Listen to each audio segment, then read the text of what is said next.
Entre agosto del 2005 y febrero del 2009, trabajé en la Torre Santa María, las oficinas del departamento de revistas del Mercurio, donde editaban publicaciones como Rolling Stone, Muy Interesante y El Gráfico. Estas se encontraban en el piso 12 del entonces primer rascacielos de Santiago.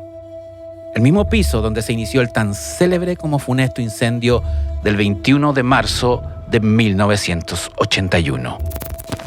Era tradición, y supongo que aún lo es, que para cada aniversario del desastre, los conserjes clausuraban el último ascensor del edificio, el ubicado a la derecha desde el ingreso, ya que era sabido que durante ese día en los espejos del ascensor se aparecía el fantasma de uno de los bomberos que murieron durante el siniestro. Y eran frecuentes los ataques de pánico y desmayos de personas que, sin saberlo, ese día subían solos o solas al elevador y descubrían que había alguien más con ellos. Los mismos conserjes nos aconsejaban no despachar revistas hasta tarde las noches del 21 de marzo, ya que podían pasar cosas, entre comillas, inusuales. Pero a veces no teníamos más alternativa que trabajar hasta tarde algún 21 de marzo. Y entonces, bueno, al final de este programa, terminaré esa historia. La ruta secreta. Santiago es un terreno fértil de fantasmas y lugares encantados, sitios y rincones y esquinas secretas. Y si hay alguien que sabe de eso, es nuestra invitada hoy en La Ruta Secreta, doña Daniela Méstica, gestora cultural y creadora responsable de viajes Ikigai, agencia de turismo especializada en rutas históricas y sobrenaturales también, ¿no? Bueno, bienvenida a La Ruta Secreta, Gracias. Daniela. Muchas gracias por la invitación. Estaba muy contenta de venir porque tengo mucho que contarte. Vamos a hacer como una ruta como la que tú haces por Santiago, pero en forma verbal. De alguna manera para invitar también a los que nos están escuchando y viendo para que sigan. Sí, los maravilloso. caminos. Oye, vamos al inicio. ¿Cómo se te ocurrió dedicarte a este tipo de turismo? Wow, es larga la historia, pero yo desde chiquitita ya comencé con esta cosa como de los fantasmas, lo paranormal, como que me gustaba, tenía ese como quería saber más, siempre tuve esa cosa de, yo me iba a estudiar al cementerio, ponte tú, porque era un ¿Y lugar... vivías cerca del cementerio? No, yo estudiaba en el Blas Cañas, ahí en Carmen, Santa Lucía, y cuando tenía prueba importante, en vez de irme a una biblioteca, me iba al cementerio. ¿Y a qué parte del cementerio? Hay el patio antiguo, el casco histórico, me gusta. Tengo ahí algunos recovecos donde me gustaba sentarme a estudiar porque no pasaba nadie. Y sobre todo las tardes como de otoño, ese gris, no andaba nadie, los árboles ahí con el viento. Entonces era mi lugar para concentrarme. Y ahí comencé como a pensar, pucha, cada lápida, una historia.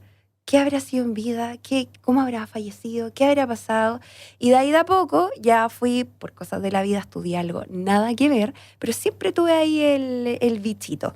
Hasta que ya en un viaje fuera del país vi que esto del turismo paranormal, ghost tour, parapatrimonial, hay muchos conceptos, se vivía muy bien afuera, pero acá en Chile no había como alguien que lo hiciera del todo, por así decirlo, completo. ¿O profesionalmente? O profesionalmente, claro. Sabía de algunas personas que lo hacían, etcétera, pero dije, no, vamos a tratar de imponer un estilo, ¿no? Y ahí ya comenzamos con esto. Ikigai lleva 8 años, yo en el turismo llevo 10.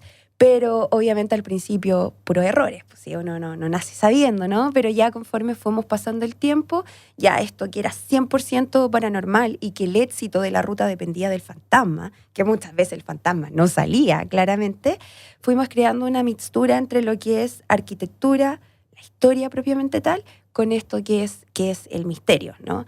Y créeme que desde que hicimos ese cambio, ahora hay muchas más manifestaciones que antes. ¿Sí? Sí, por ahí alguien me decía, entre uno más lo busca, menos lo encuentra. Y créeme que en mi experiencia ha sido así. Tengo rutas, ponte tú el descenso, visita los túneles de Santiago, creamos una versión los domingos AM. 10 de la mañana, una versión 100% cultural, cero fantasmas, cero nada. La ruta dura 2 horas. Me acuerdo siempre una ruta que estuvimos 40 minutos pero nos pasó de todo, de todo. Y la gente me dice, no, ya, no sigamos, dejémonos hasta acá, no, nos retiramos. Y evidentemente nadie del tour iba con, íbamos a hacer psicófono, no íbamos a hacer nada de eso. Era 100% contar la historia y fue cuando más manifestaciones tuvimos un domingo a las 10 de la mañana. Generalmente uno tiene esta perspectiva de que, no, el fantasma sale a las 3:33. No, los fantasmas no tienen horario. Oye, decías que esto se te ocurrió estando afuera. Porque Ujú. de verdad, cuando uno viaja, Sí. se encuentra con que esto del turismo paranormal es bastante más común. Sí. O sea, por ejemplo, me ha tocado estar en Edimburgo Ujú. y hay un tour de fantasmas de Edimburgo tremendo. Sí. Hay un pueblito en mitad del lago Ness, Drumnadrochit, que es un pueblo que gira entero en Sí. torno al turismo paranormal. O sea, Total. todos los vecinos te venden afuera peluches de Nessie y te cuentan historias del monstruo de Loch Ness. Acá en Chile se ha centrado en Santiago. Sí. Hay poco turismo paranormal Por en regiones. ahora. Por ahora. Sí, ¿estás creando una pyme para sí. regiones? Sí. Bueno, Ikigai, como te digo, parte de esto, ¿no? Desde un deseo mío, de un anhelo mío. Y ahora, hace poco, hemos tenido un crecimiento importante y, evidentemente, he conocido gente en el camino, bueno, muchos youtubers que hemos colaborado, etcétera, pero entre medio gente que también se dedica a esto en lugares más remotos de Chile. Y de repente me llaman y me dicen, oye, mira, acá pasa algo, qué sé yo. Al principio yo lo veía muy lejano, pero ahora ya estamos creando ahí estas expansiones regionales y, ¿por qué no, incluso internacionales? Crear un Sí, turista. hay mucho. Falta un turistel Claro. paranormal de Claro. Chile. Ahora, esto igual hay que hacerlo con mucha delicadeza porque no son tours convencionales. Ujú. Son tours que hay que tomarlos desde la base del respeto, porque antes uno pasa por una investigación. Sí. Y cuando uno investiga esto, a mí me pasó, por ejemplo, con el descenso o el portal Fernández Concha, que yo ya llevo ahí una década, hasta el día de hoy me siguen llegando historias, o sea, uno nunca termina de enterarse de todo lo que pasó, que uno lo tiene que plantear con mucho respeto al momento de transmitírselo a los visitantes que van ahí, porque no es solo el fantasma y que el crimen y que la sangre, porque todo tuvo una razón de ser. Y por lo menos en estas dos locaciones son historias que son relativamente recientes. Entonces, esa mancha de desgracia, por así decirlo, todavía está latente. Por lo tanto, no es como un cualquier guía que tú vas, que te habla inglés y listo, y lo ponemos ahí a transmitir. Hay que contarlo con cierta delicadeza. Y ¿sabes qué? Eso a mí me ha costado encontrar. Guías que tengan ese tacto para transmitir este tipo de historias, digamos. Hay, evidentemente, trabajo con algunos que ha sido una búsqueda, digamos, bastante delicada, porque el sello de nosotros es transmitir las historias con la veracidad más posible, pero también con un tacto, porque hay mucha sensibilidad en los relatos. Ujú. Oye, cuando estuvo acá el Benja Stiblich, siempre hasta él tiene problemas Sí. con su apellido. ¿Estivil o Sí. Estivil? Yo siempre le pregunto. Te nombró sin nombrarte. Me nombró sin nombrarme, sí, le vamos a tirar la oreja Sí, ahí, ¿eh? No me dio los créditos. porque básicamente no te... ¿Cómo fue esa historia? A ver, contemos. Ya, mira, a ver, con Benja hemos hecho múltiples colaboraciones para YouTube. Entonces, yo lo invito, él me invita, vamos a distintas locaciones. En una de esas locaciones fue el descenso, que yo no te puedo decir así la dirección, obviamente, dónde está, solo casco histórico, Sí. porque si yo te digo la dirección, podemos incluso provocar una desgracia. Sí. O sea, hay mucha gente que va sin permiso y entrar a esos lugares no es para cualquiera. Hay muchas dificultades, o sea, incluso hasta quien no sabe se pierde, se puede hasta morir. Entonces, no es algo delicado. Entonces, casco histórico de Santiago, Benja, vamos a grabar. Ya, perfecto, cabe destacar que ya habíamos grabado en otras locaciones sin ningún problema. Llegamos con Benja a la locación y Benja, yo creo que en un ánimo de tal vez no querer molestarme, porque era una grabación relativamente larga, 1 hora, me dice, Dani, déjame acá, tú anda a hacer tus cosas, juntémonos en 1 hora. Le dije, no, Benja, tranquilo, sí, yo estoy acá para ayudarte. No, Dani, me insistió.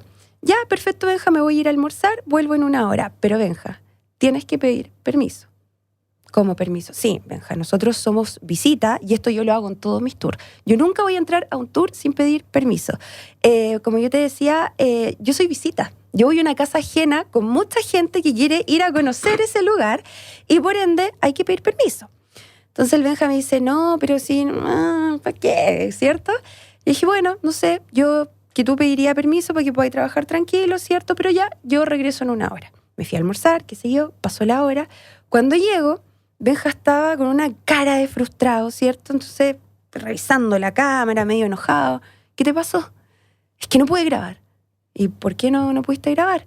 No sé, él obviamente tiene toda la expertise, la labia, ¿no? Se me enreda la lengua, se me olvidan los textos. Claro, y él viene de trabajar en Claro, los canales más importantes. Sí. ¿no?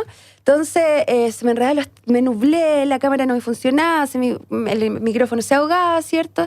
¿Pediste permiso, Benja? No pedí permiso. Ya, po, yo te lo dije. Ya, Benja, no te preocupes, vamos a venir una próxima vez, pero esta vez vamos a pedir permiso y yo te voy a acompañar. Y coordinamos la próxima semana, regresamos, entramos, pedimos permiso, lo acompañé, 15, 20 minutos, la grabación estaba lista. Yeah.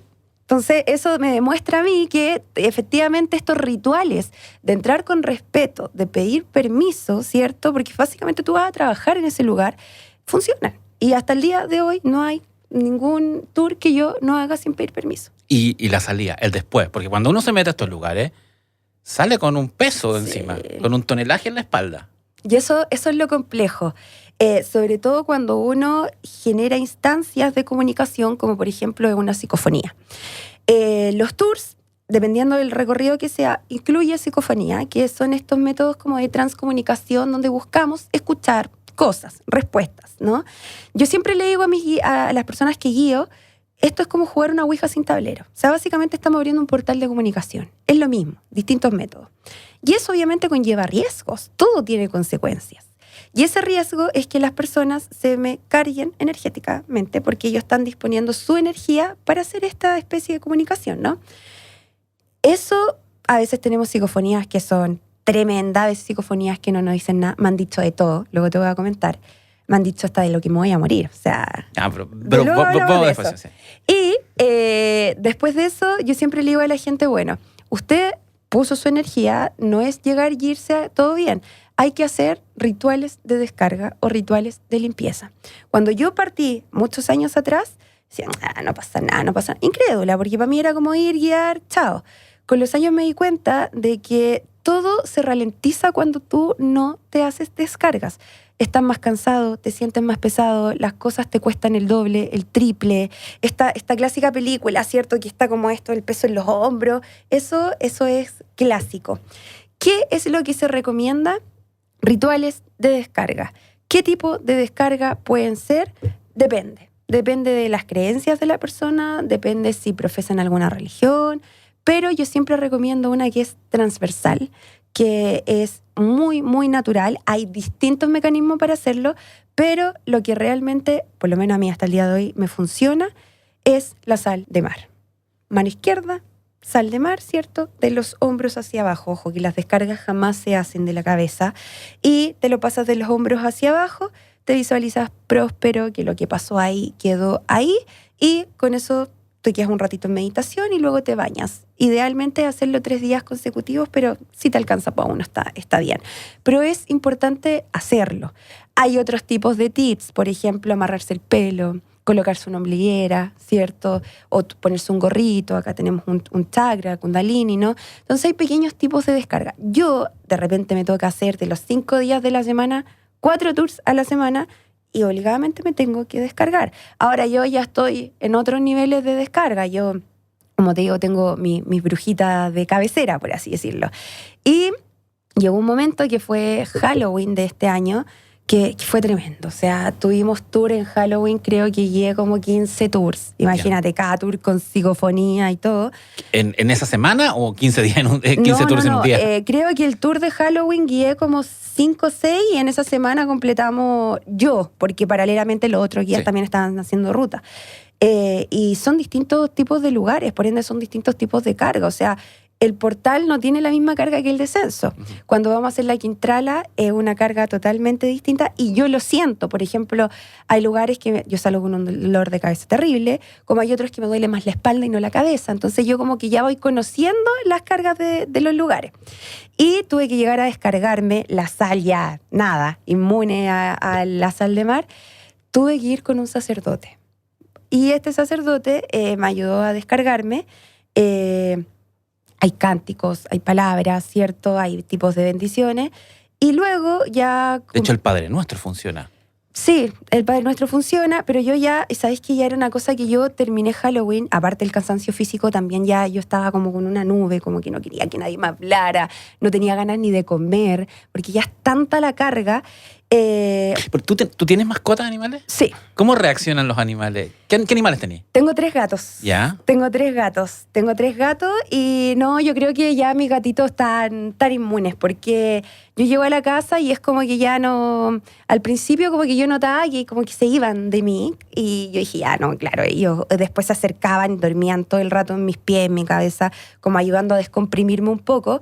No, pero ahora ya como tengo más conciencia de la limpieza, ya como que lo llevamos mejor. Y como te digo, después de Halloween esa semana yo era solo alguien que dormía totalmente absorbida, totalmente cansada. Sí, total. Hasta que ya después fui con este amigo, así por favor necesito tu ayuda. Evito llegar a ese nivel, pero fue como no, de verdad ya necesito verte, agua exorcizada, sal exorcizada, o sea, a esos niveles.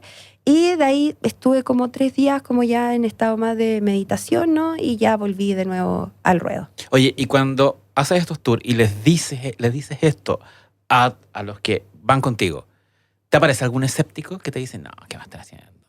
Sí, pues siempre, pero antes cuando Ikigai era 100% paranormal, claro, ocurría un poco más porque la gente iba ya, voy a contratar el tour y voy a ver el fantasma. Uh-huh. O sea, de hecho, a veces hasta nos llegan correos preguntando si por el valor de la entrada nosotros garantizamos que usted va a ver un fantasma, así como... le podemos garantizar eso, si lo paranormal no es una obra de teatro, ¿no? Esto hay que tratarlo con conocimiento. Pero ahora que tenemos como una mezcla más de historia, como una mezcla más también de arquitectura, llega de todo tipo, o sea, papás con sus hijos y gente que he tenido guiados de 85, 86 años. Y cuando llega la parte más, comillas, paranormal, todo el recorrido es paranormal, o sea, sí. Todo va acompañado con esta aura, pero la parte culmine es la parte de la psicofonía, que es totalmente voluntaria. Entonces hay mucha gente que no cree o cree mucho, digamos, dice, no, yo llego hasta acá, a mí me interesaba la historia, me interesaba el contexto histórico, la arquitectura, llego hasta acá y me voy. Y los que deciden quedarse es por gente o por morbo o porque realmente cree y quiere saber qué es lo que pasa. Y créeme que de la psicofonía siempre hay algo que te hace decir como... wow, o sea, esto no tiene explicación lógica de por qué te respondieron justo esa pregunta. Aparte que nosotros tenemos como un sello de agua, que es que hacemos que la propia gente que está ahí haga preguntas como para demostrar que estamos grabando la psicofonía ahí y que nos viene grabada de la casa, por así decirlo. Y ahí la gente, obviamente, aparte, tanto rato en un lugar así... llega a descargarse igual. ¿Lo harán o no después? Bueno, obviamente no lo sé. El problema de cada uno finalmente. Claro, pero sí va la sugerencia y el tipo de personas que van a nuestro recorrido es bastante respetuosa. Yo nunca he tenido problemas, que hayamos tenido que echar algo. Sí hemos tenido problemas de gente que no se ha portado bien durante el tour. ¿Por qué? En el tour El Descenso hay una parte que está cerca de un pozo donde la gente de manera natural empezó a dejar ofrendas. Un dulce, una moneda, cigarro, incluso botellas de agua, porque en psicofonía nos decían que sentían sed. Y una de esas personas, yo me di cuenta, tomó una moneda de las ofrendas y se la llevó. Ya hay un dicho que dice que es peor robarle a un muerto que a un vivo. Yo me doy cuenta, y este muchacho iba acompañado con un amigo, creo, y él me dice, oye, dile algo, porque este chico se llevó una moneda, se robó una moneda. Le dije, no, cada quien sabe lo que hace, karma. Yo ya sé las cosas que pasan cuando uno se roba algo que no es suyo, imagínate, sí. Muerto. Pasaron 3 días y este chico nos manda un mensaje si podía volver a dejar la moneda, porque en esos 3 días había tenido experiencia de tipo paranormal a los pies de la cama, pero además se estaba empezando a enfermar y él atribuía a que era cierto porque se había llevado algo que no era suyo. Yo lo pregunté con la administración del lugar y me dijeron, no, esa persona ya no puede regresar. ¿Qué habrá pasado con el muchacho? No lo sé. Pero evidentemente si hay una ofrenda que tiene una carga, que a lo mejor tú le diste un agradecimiento o alguna petición, es como ir a robarle las flores al muerto o las velas a un santo. Eso no se hace. Oye, me decías que en esta psicofonía te han contado cosas hasta de tu muerte. Sí. ¿Qué experiencias tienes ahí? Mira, nosotros nunca recomendamos hacer preguntas de índole personal. ¿Por qué? Porque a veces te contestan y a veces tú no estás preparado para escuchar la respuesta. Mira, te voy a contar tres experiencias. La primera no tuvo que ver conmigo porque fue un tour hace muchos años atrás. Nosotros pedimos un mínimo de personas para hacer un tour, pero ellos eran solamente 3 personas. Era la madre, la hija y el esposo de la hija. Argentinos. Chuta, pero son 3, nosotros no hacemos tour por 3, el mínimo es tantas personas. No pagamos por el mínimo de personas, pero queremos ir. Ya, perfecto. Yo guiando a esta familia argentina. Cuando llegan al recorrido, esto fue en el descenso, me doy cuenta que la matriarca padecía cáncer. Estaba ahí ya calva, ¿cierto? Yo hice el tour normal, ellos súper atentos, todo súper bien.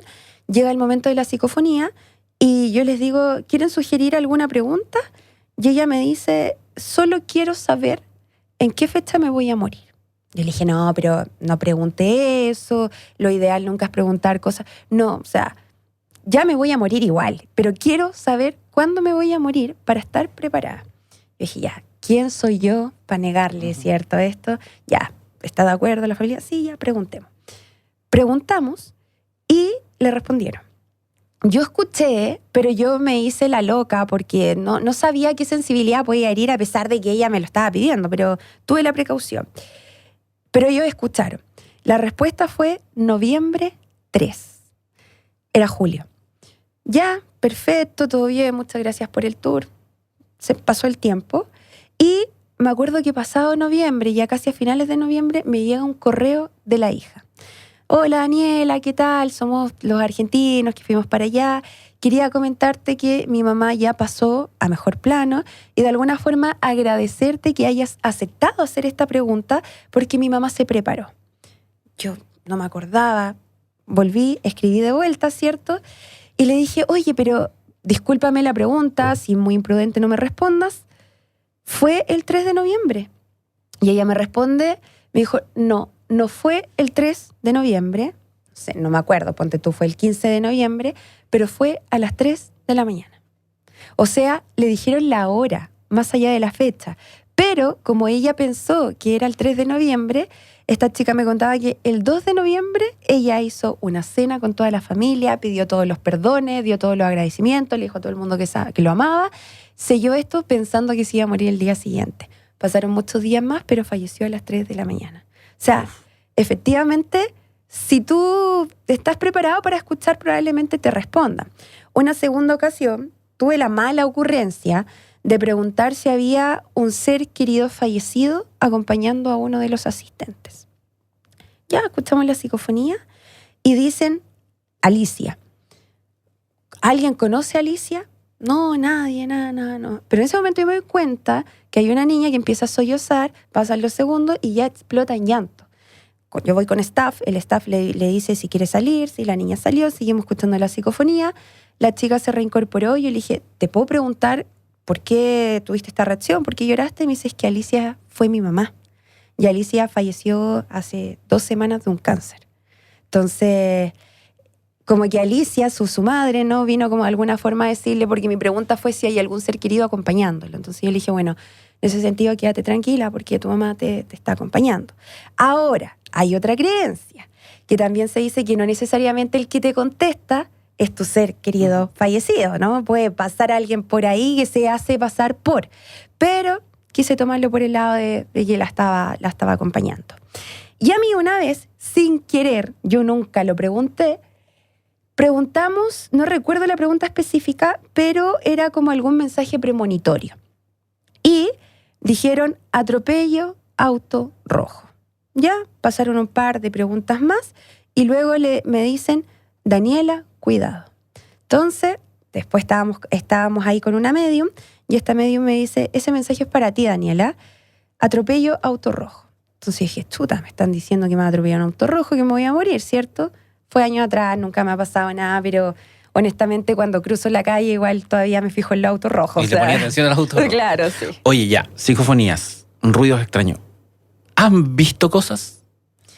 A ver, si yo te digo, sí, mira, he visto cosas, te mentiría. Hay mucha gente que tiene el don, mediunidad, vidente, etcétera, que ellos sí pueden ver materializado ciertas las entidades.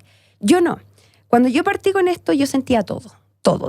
Yo sentía, escuchaba, percibía, pero yo dije, pucha, no, si me voy a dedicar a esto, yo me tengo que bloquear. Porque ¿cómo? ¿Cómo voy a trabajar en algo? Imagínate estar guiando y viendo que hay alguien detrás tuyo. O sea, yo me bloqueo y si tengo el don, no lo quiero explotar, lo bloqueo. Eso no quita que a veces no sienta cosas, pero de repente pasan cosas que son demasiado evidentes y yo estoy tan concentrada en el relato, ¿no?, que no me doy cuenta. O si me doy cuenta, me hago la loca para no crear un pánico colectivo dentro de. Pero sí hay gente que tiene el don y que ha ido y ve cosas, y tanto asistentes como mediums que hemos invitado. Ahora próximamente tenemos a Carmen Cancino, es una medium que fue y sigue siendo muy popular, pero su boom estuvo en los 90. Ella fue y canalizó mucho de lo que yo sabía históricamente que había pasado ahí. Y ahí yo quedé boquiabierta. ¿En qué lugar? El descenso. Yeah. En el descenso, tour descenso. Y mucha gente que va y ve cosas y que ahí hay un pozo. Hay un pozo que no funciona propiamente como pozo de abastecedor de agua, ¿no? Pero sí está ahí y el pozo tiene mucha historia. Y yo generalmente nunca hablo del pozo y mucha gente empieza a decir, oye, veo mujeres ahogadas en el pozo. Y yo no he abierto la boca aún. Entonces, si yo te dijera, mira, yo he visto cosas, no, pero sí he sentido muchas. Y el nivel de carga con la que yo salgo de los tours es importante. Yo amo lo que hago, pero el costo energético es potente, es alto. ¿Y ese costo con tu familia, por ejemplo? No, es que yo tengo la precaución de no llevarlo hasta la casa, digamos. Ponte tú, cuando yo voy a visitar a mis papás, a mi hermano, a mi sobrino, yo ya voy descargada. O sea, si yo sé que los voy a ir a ver, yo el día anterior voy totalmente descargada. Ahora, mi mamá es como hagamos psicofonía en cada esquina de la casa. O sea, mi mamá alucina con todo eso. Yo tengo una regla de oro. En mi casa o en la casa de los seres queridos, yo no hago psicofonías. Ya. Oye, hagamos un mapa de Santiago. Ok. Lugares. A ver, te tenemos que presentar, nadie te conoce y tú tienes que decir, ya, estos son los X lugares de Santiago que hay que ponerle ojo, o los que tú mejor conoces. Mira, yo conozco varios lugares, pero evidentemente yo soy experta en el casco histórico de Santiago. Y todo lo que tiene que ver con el sector, cuadrante, desde Plaza de Armas, Catedral, Compañía, La Moneda, La Alameda, Calle San Francisco, o sea, todo este mapeo donde están las grandes iglesias tienen mucho que contar. Merced, la calle Merced, Maquiver, Miraflores, Cerro Santa Lucía. O sea, todo el casco histórico tiene historias que hasta el día de hoy yo sigo aprendiendo. Y he conocido en el camino gente que es experta en eso y que obviamente nos vamos compartiendo conocimientos mutuos.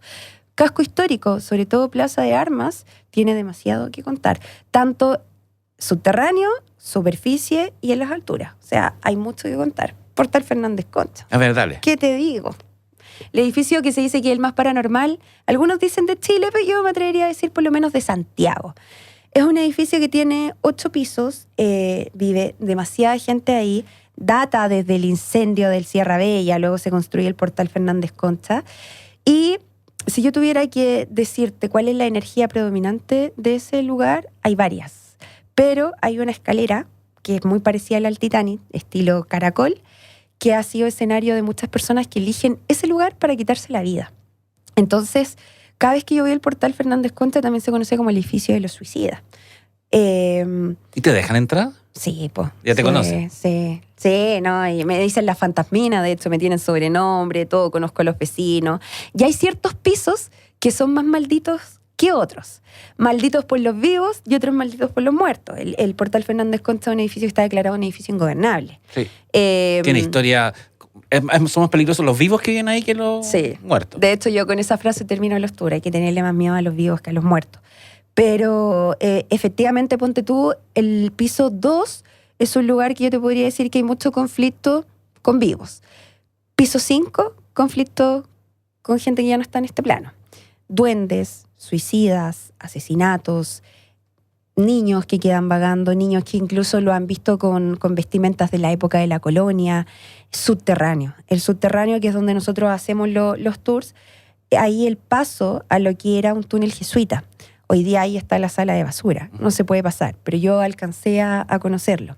Entonces ahí tenía todo. ¿Y ese túnel jesuita vendría de la antigua iglesia de la Compañía, que está relativamente cerca? Mira, hay varios lugares que tienen túneles de data religiosa, ya no necesariamente son los jesuitas, hay distintas Que son los órdenes, más populares, los jesuitas. Claro, hay distintas órdenes religiosas, pero ese túnel pasa por lo que vendría siendo todo el circuito que llega finalmente a la catedral. Ya.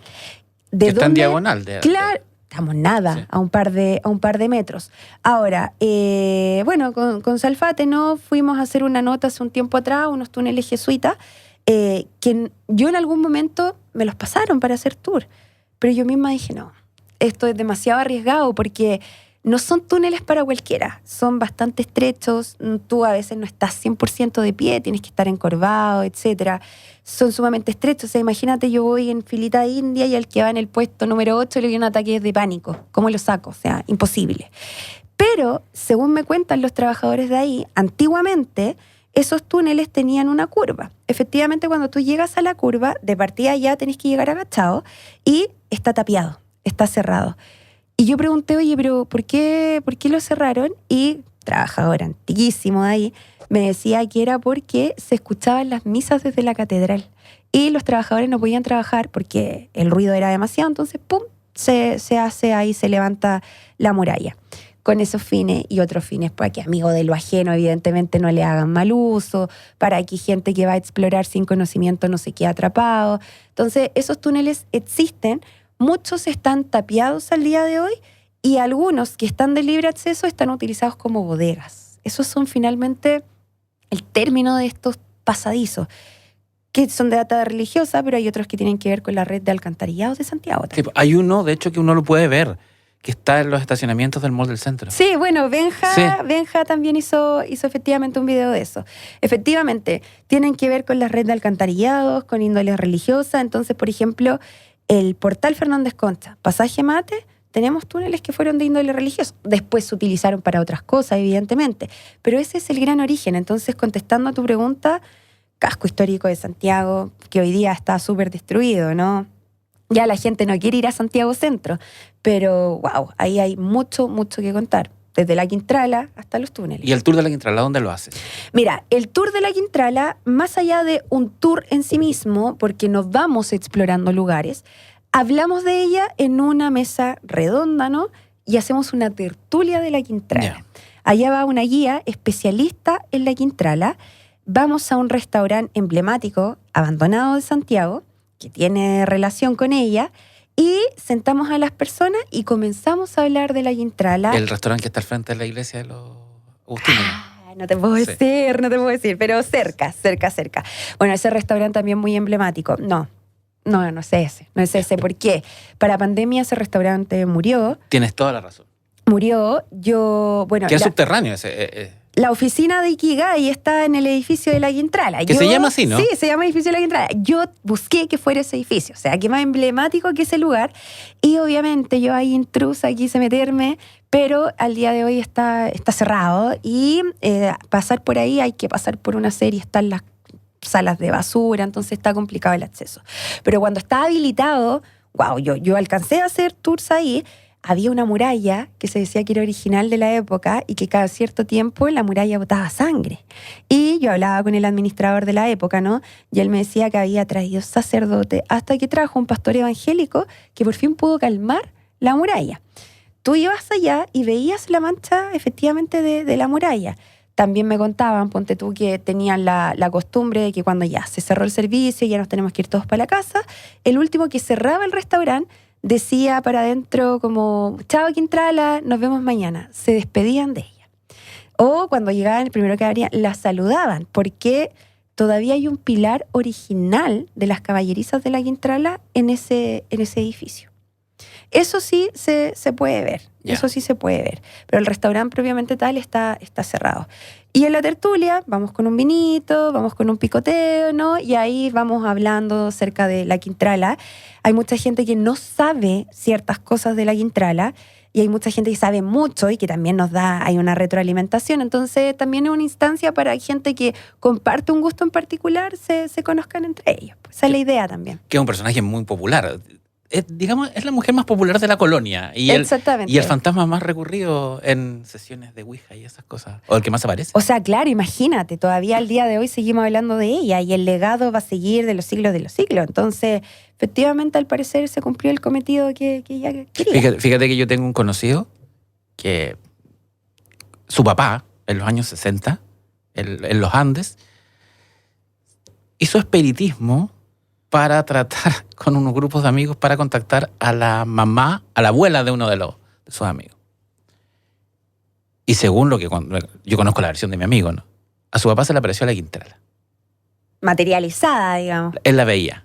En lugar de la mamá de la abuela de su amiga, se le apareció la Quintrala. Pero, Y se le apareció, él la veía. Nadie más la veía él.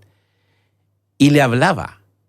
oye, Y le pero es que no pedía, es menor. espera, y le pidió que desenterrara un entierro que tenía ella, que ella necesitaba para poder descansar.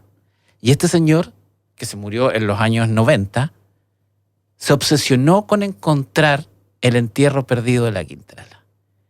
Y lo buscó en los Andes, lo buscó en San Felipe, lo buscó en Santiago, acá en la Reina, donde está la propiedad, sí, sí. Que hoy día es el Parque de la Quintrala, donde dicen que ven luces malas y todas esas cosas. Incluso fue cerca de Mendoza, donde tenía otras propiedades, Wow. buscando el entierro perdido de la Quintrala. Lo encontró. Nunca supo. Él lo único que sabe, él me decía, el papá de él era ingeniero y era una persona muy racional, pero de repente estaban almorzando y la señora quiere hablar conmigo y él la veía ahí y se iba. Es que eso te iba a Y decir. espera, ¿y cómo termina la historia? Ajá. Él les dice, tengo que ir a Mendoza o a un lugar cerca de Mendoza, tengo que terminar esto. Se va, está 15 días fuera, las tallas familiares, fue a otra Claro. cosa, bla, bla. Y cuando vuelve, lo único que dijo, hice lo que tenía que hacer. Y nunca más se le apareció y después a los pocos años murió creo que era un infarto. Es que te iba a decir porque que él la haya podido ver es todo un acontecimiento porque no se sabe cómo era el rostro de ella. Entonces, no. Él decía que veía una señora vestida de rojo.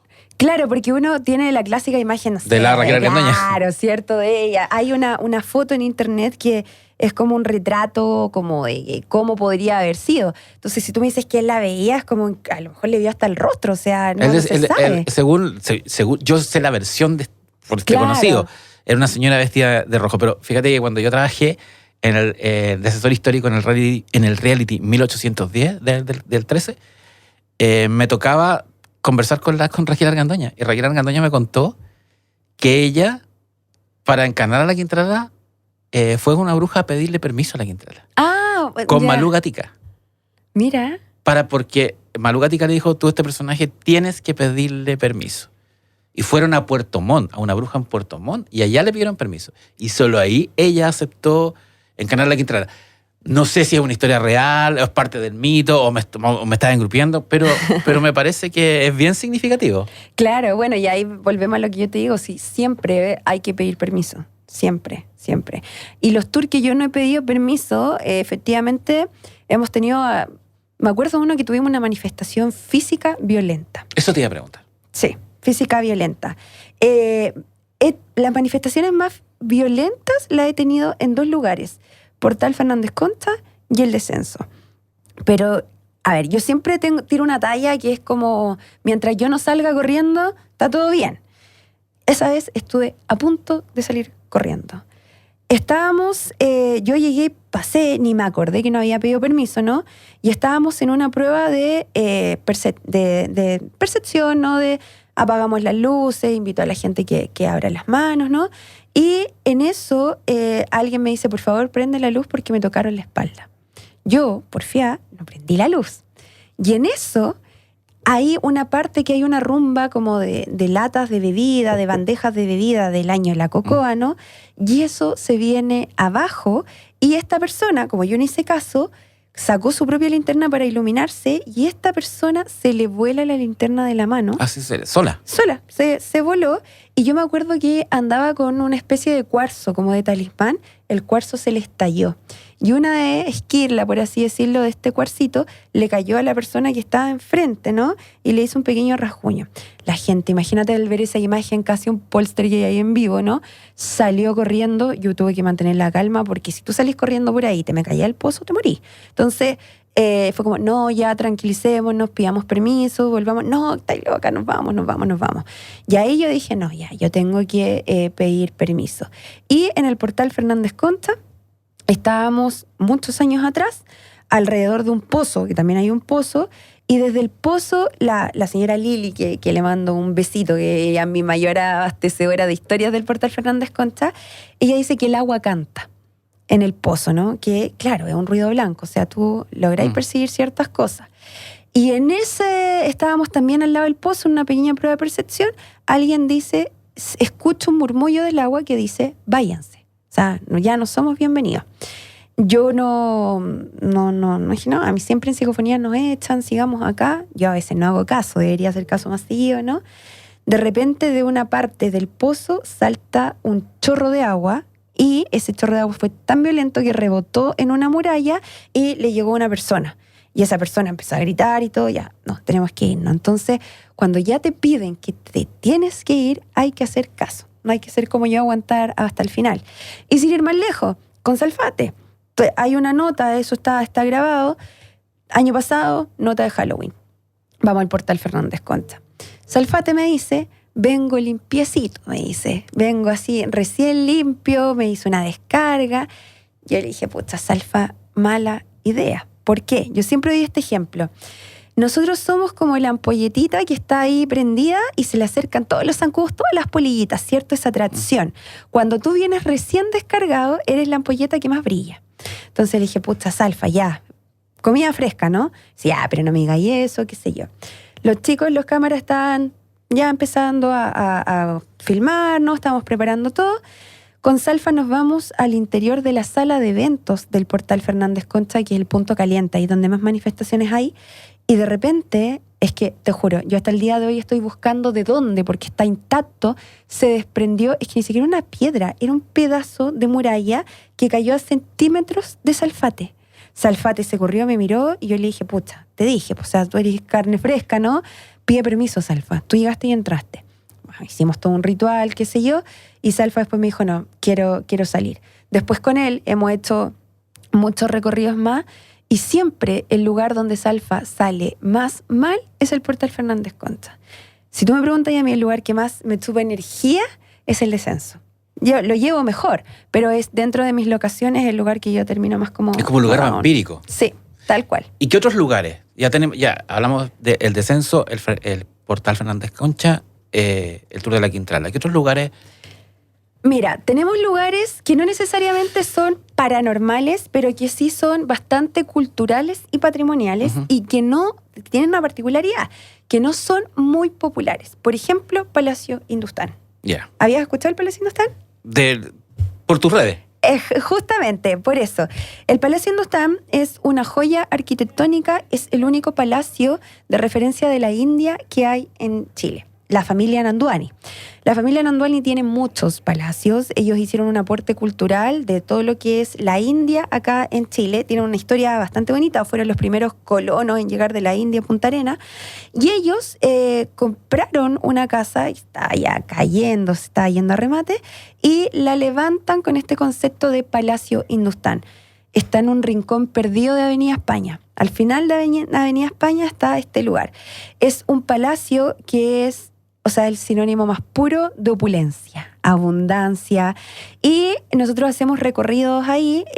Tuve que aprender mucho de la cultura india, del hinduismo, el budismo.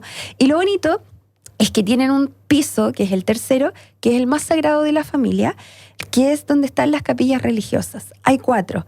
Está el catolicismo, está el sijismo, el budismo y el hinduismo. Y si tú la quieres visitar, la particularidad es que tienes que entrar descalzo. He tenido gente que no se quiere sacar los zapatos, no puede entrar, somos visitas, ¿no? Y además, el primer piso de este lugar está hecho como para un comedor donde la gente, yo en los tours, finalizando los tours, les doy un tecito chai, ¿cierto? Y se puede compartir. Ahí no hacemos psicofonías ni nada de eso, pero sí, por así decirlo, es como una forma que me ayuda a equilibrar entre lo bueno y lo malo, por así decirlo, ¿no? Yo cuando salgo del Palacio Hindustán, salgo como, wow, con una cargada pero de buena energía. Ahí hay salones religiosos, entonces yo aprovecho a hacer mis meditaciones también. Entonces tenemos ese tipo de lugar. Palacio Larraín también. Ahí tenemos versión patrimonial y versión paranormal. ¿Y hay cosas paranormales en ese palacio? Sí, porque la historia viene, según se dice, las malas lenguas, yo creo que sí, nace de un pacto con el innombrable, ¿no? El dueño, ¿no?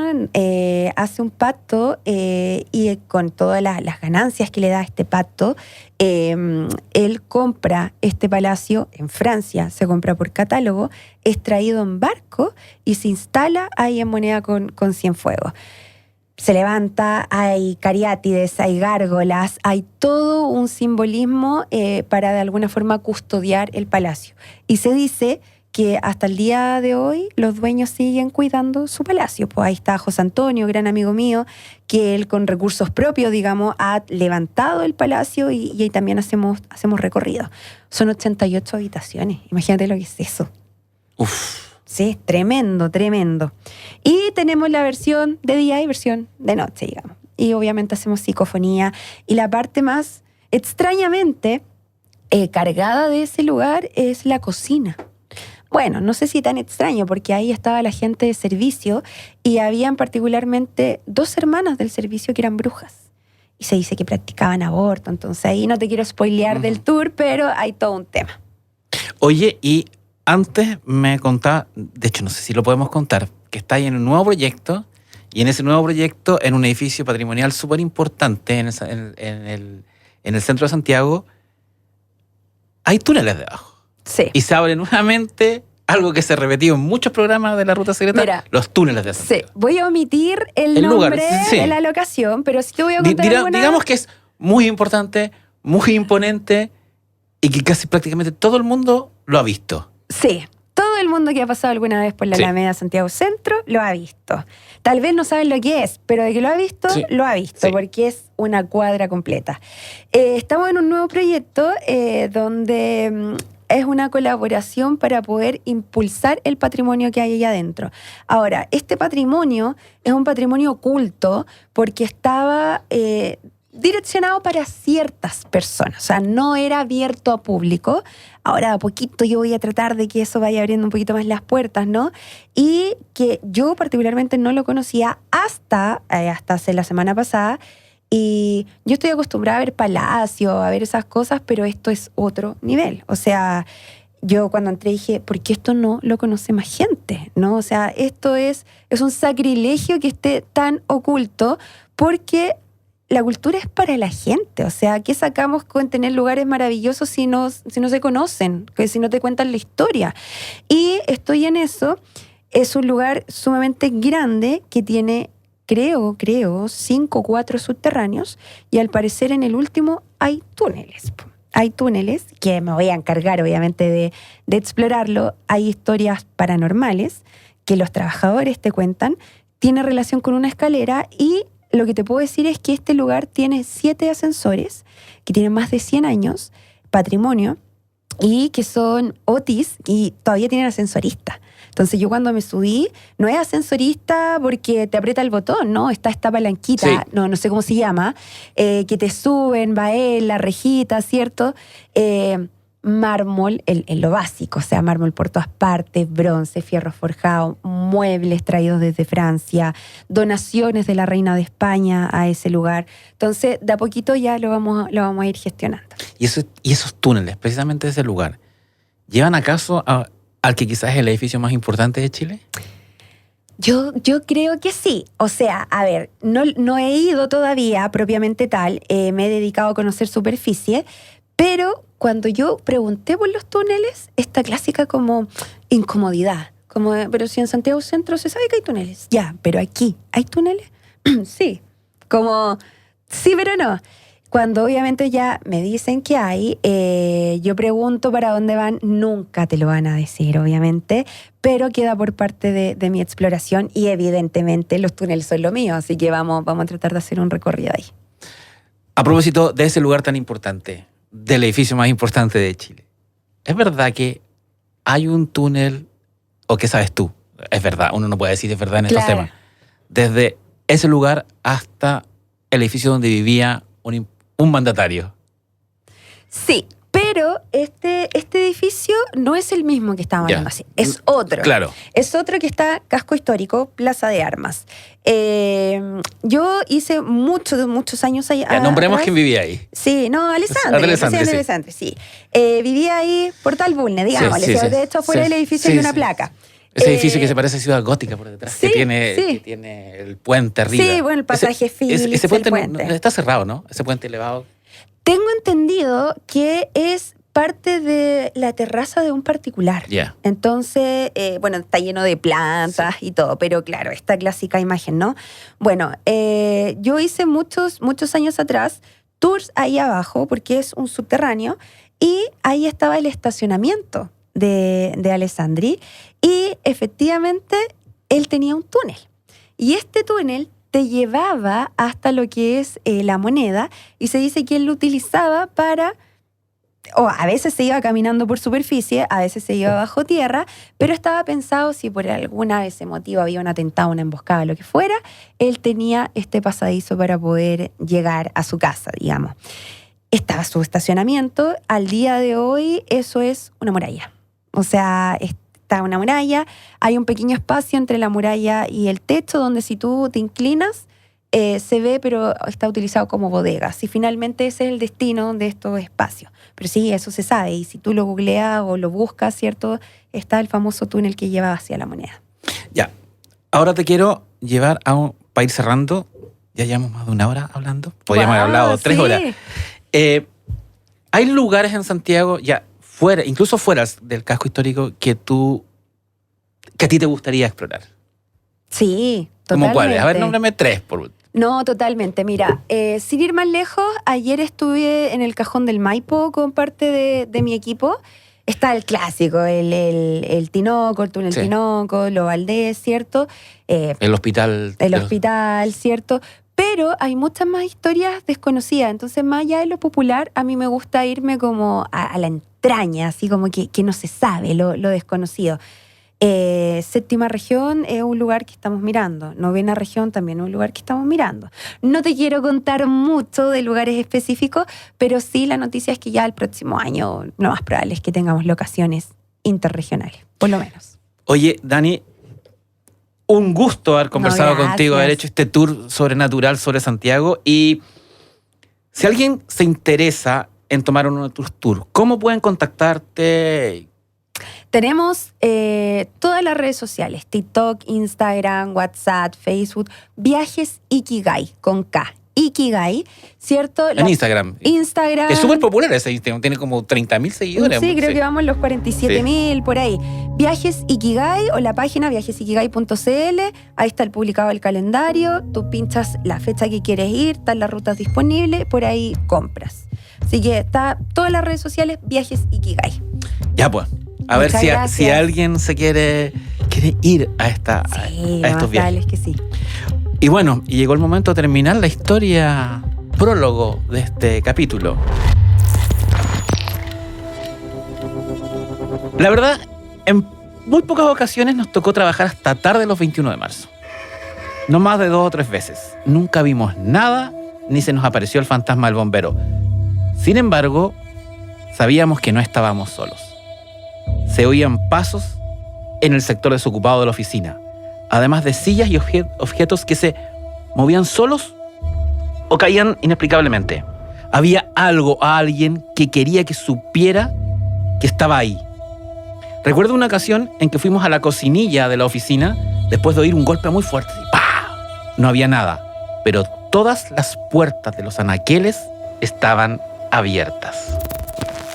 En otra ocasión se escucharon gritos y ruidos que venían desde el exterior, como si hubiese una operación de rescate de bomberos. Pero claro, eran las 2 de la mañana y afuera no había nada. O tal vez sí. Soy el emisor Francisco Ortega. Escucha o descarga este y los otros capítulos de La Ruta Secreta desde emisorpodcasting.com o de tu plataforma de audio preferida. Y recuerda que también nos puedes ver a través de YouTube y seguirnos por Instagram en @larrutasecreta. Hay muchos mundos y todos están en este.